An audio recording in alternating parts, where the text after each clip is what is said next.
we saw there, and actually shout out to the actors in that scene. So what you saw there was, like I said, it's the performance capture process, the blocking in body animation, and then the sort of what's getting closer to the final product there.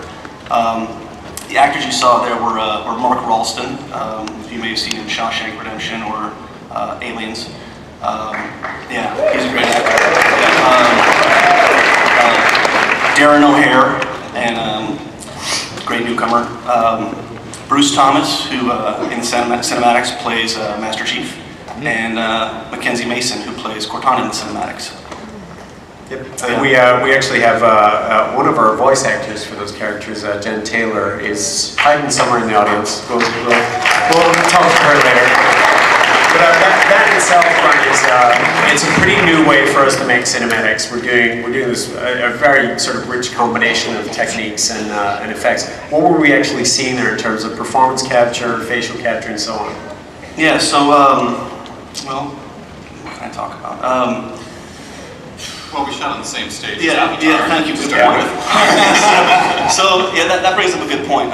When we started this process, my animation director and I, Bryce Cochran, talked about, what do we want to do, what do we want to go for here, and performance capture, full performance capture was what we targeted. And at 343, there's not a lot of us who have a ton of experience in that, so we sought out Giant Studios, who worked on Avatar and Tintin, and really leveraged their expertise to bring to life what you just saw.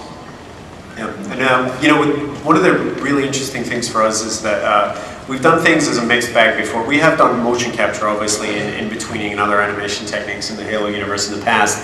But a thing we found out at Halo anniversary celebration last year was that Jen Taylor and Steve Downes had never actually met, let alone actually acted together. And this was, for Halo 4, this is the first time that those two actors have actually acted together with each other. So all the conversations they've had in the past have been sort of one way. Yeah, it really just trying to get that connected performance is what we really were after there with everybody. Yep. And so are you finding that we're getting more sort of resonant emotional performances out of that? What are the challenges there? To me, I think what you just saw, it feels very connected to me. One of the things, working with performance capture does have some complexities, especially for the actor, because they're there maybe for the first time ever doing performance capture, and they're in spandex, they have markers all over them, they have markers on their face, they're wearing a helmet, it can be uncomfortable, they have a camera pointed at their face. And so it's trying to get them to a place where they can forget about all that and just play the genuine moments with the other characters and with the other actors there. Yeah, and Mackenzie and Bruce are slight exceptions to the rule because they're the only ones that have different voice performance for obvious reasons. You guys have heard of Steve and Jen before. One of the things that was interesting to me about the mocap session, this is completely an aside, was that it was big enough for horse races. Like they've actually motion captured horses with ping pong balls all over them, and they wouldn't let me on one. And they're also big enough to put a warthog in. We know this for a fact. So that's our cinematics. It's something I'm really excited about. I think it was one of the big areas for growth for the series, and we already had a really rich universe, and we're able to make it look better and better and better with every iteration, obviously. And Halo 4, we hope, is going to prove that. And actually, I'm gonna bump back to this. We have a panel on Saturday, and it's at 3:15. Basically next door, right? And you'll see a little bit more of the cinematics in a piece of video we have to show you there. So I definitely encourage you all to come back if you're curious to see more of that stuff. The cinematics are one piece of the puzzle, but they're not the whole thing. Storytelling in Halo universe, as I mentioned before, is about the world, it's about the characters, about the atmosphere, and about a lot of other stuff that I'm going to let Armando Troisi, our narrative director, tell you a little bit more about. Awesome. Hi, everybody. Firstly, narrative director at 343. What have you worked on before, Armando? Any games we might have heard of? So I was the lead cinematic designer on the Mass Effect series. He didn't do those last two endings, which I actually like them, but I like both of them.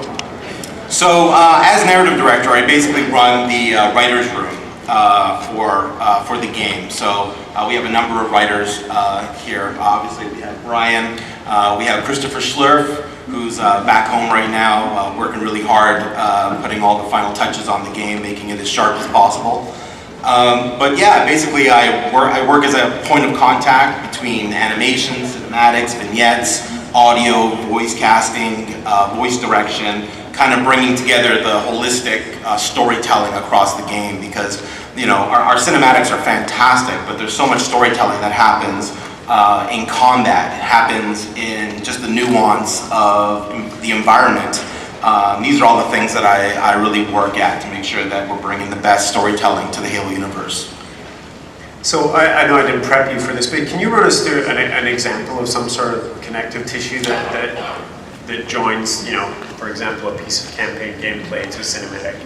How do those pieces actually connect in practice? You know, it's kind of like you know, I don't want to give away too much, but there's things that we have in the game. So we have a lot of explorable story that's going to be part of Halo 4. So even though Halo 4 campaign is going to be a really great linear experience, we're giving the player the opportunity to explore different aspects of the narrative that they want to. And we're going to use like different devices in the game where people can find things, learn things. And as they go through this sort of interactive, sort of exploring process, they'll get to a cinematic and hopefully have a slightly different understanding of that cinematic, which colors it a little bit, but makes it a deeper, richer experience just because of the nuance that we're putting into either the dialogue or the cinematics or whatever, but just giving you a deeper understanding and maybe a little bit more ownership over your story.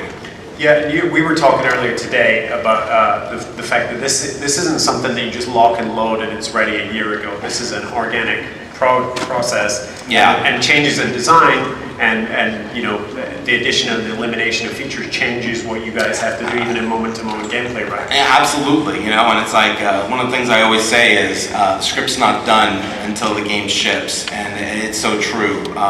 We're refining the story right now. You know, we're changing small things, we're adding things here, we're changing the subtext of certain things in order to deliver that, you know, the most emotional, best story ever told in the Halo universe. So that's an iterative process, just like any other part of design. You know, we work with the designers, the animators, and all the rest of the team to make sure that we have a cohesive vision that, you know, I'm sure everybody here will appreciate when they get to play. So I'm going to have a quick question for the audience. How many people here are planning on buying the game on November 6th? How many of you guys are planning on playing it through basically in one sitting?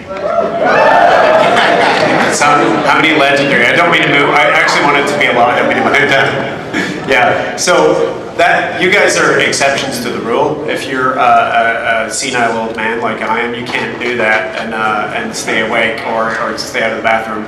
So so I'm going to play it in chunks, and I will play the retail game. Obviously, we all play through it all the time. But when I get the disc, I'm actually going to take home the finished disc and I'm going to play through it in chunks. And those chunks tend to be about an hour and a half to 3 hours, like on first playthrough in campaign.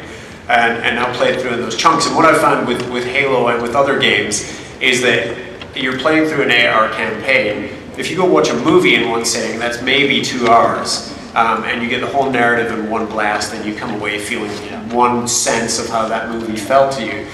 In a video game, it's completely different. If we have hours and hours and hours of campaign, how do you accommodate that gulf between the different play sessions and people's memories and so on? Yeah, well, you know, I think it's all about how you construct plot, right? We want to try to make sure that we construct plot which is self-contained within the level, but we also have plot which spans the entirety of the game, and hopefully even plot which expands the universe. So what we try to do is we try to make sure that we have plot threads that are instantly satisfying to the player, but we also, the culmination of all these plot threads in the end game really bring things together. So you're really just, you feel like you're progressing through the story, and there's really no lulls or dull points, because you feel like you're accomplishing things, you're finding out information. So really it's in how you construct the plots that gives you that immediate satisfaction and then that long-term satisfaction.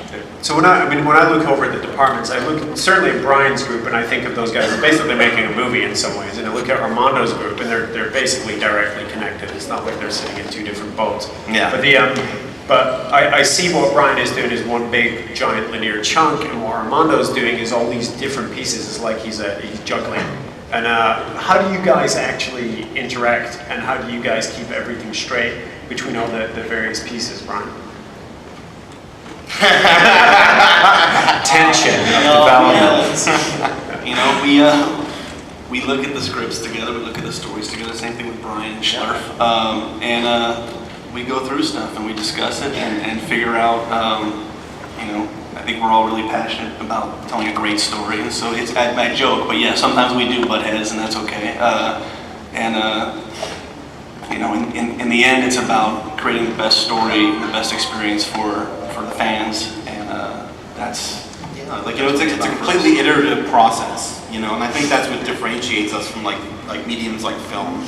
Is iteration is the keystone of good game design, whether it's story, cinematics, or whatever it is.